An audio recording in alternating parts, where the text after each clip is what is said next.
Well, hello everyone, welcome back to my channel. My name is Philip and today I'm going to show you the newest release from Axial, the 4-wheel steer Capra.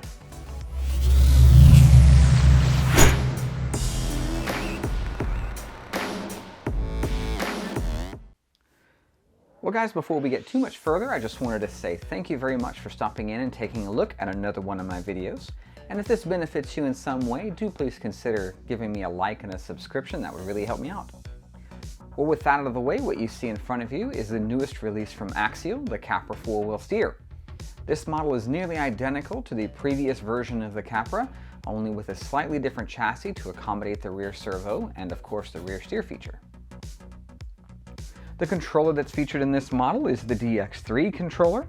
This does have the lever for the one-handed steering, as well as the telemetry sensors on top. One thing that I like about this controller is, unlike the DX5 Rugged, I can actually reach this lever with my thumb, as I do have shorter thumbs. The wheelbase in this model comes in at 12.5 inches, and the tire diameter is 4 5/8 inches. The front track width in this model comes in at 10.5 inches. The portal axles that are featured in this model do offer some additional ground clearance to the center pumpkin at 2 3/8 inches. The body is pretty nicely done with its functional headlights and roof light. They do come in 2 colors, including this black one as well as a red one.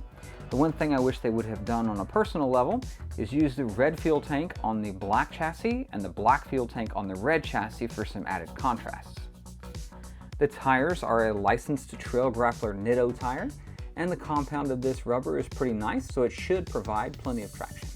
The axles that they have included in this kit are a licensed Curry axle, and they do include a universal drive shaft, as well as metal links. Looking at the bottom of the chassis, they have included metal links, as well as plastic drive shafts for the center, although there are some metal options currently on the market.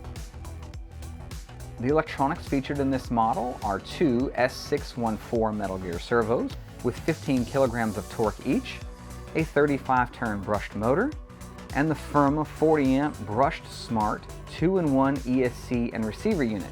Now what this means is that the receiver and the ESC are in one unit.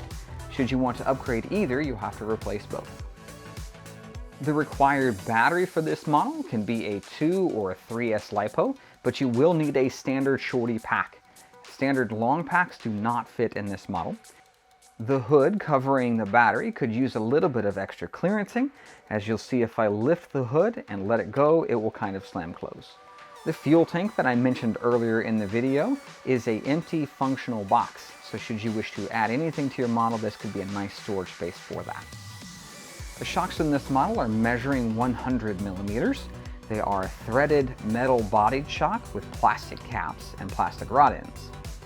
With the vehicle powered on, you get a good look at the included lights in this model, as well as the functions of the controller. The front steering is of course controlled by the wheel of your controller.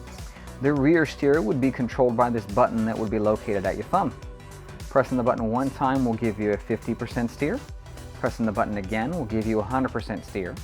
To go to 100% to the other side, you have to push the button multiple times in order to achieve that.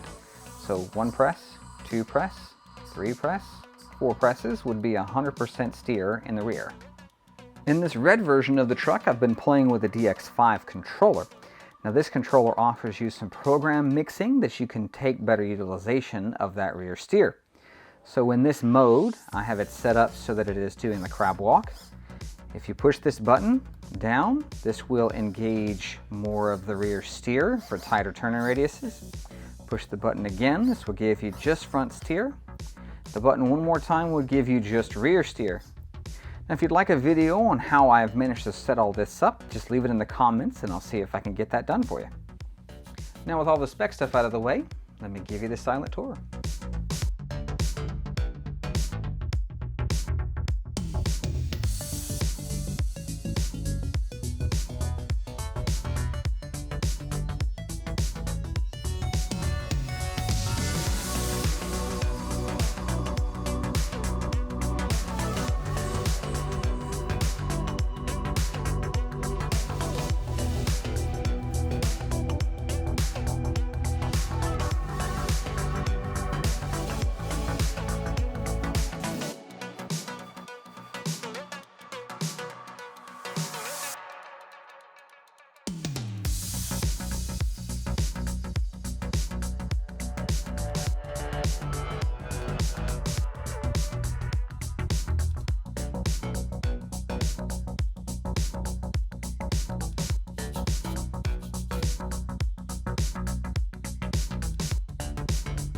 Well guys, I hope you've enjoyed taking a look at Axial's newest release, the 4-wheel steer Capra. And if you have, do please consider giving me a like and a subscription, as well as don't forget to hit that bell so you don't miss the future content. Well, that'll wrap it up for this one, and I hope to see you in the next one.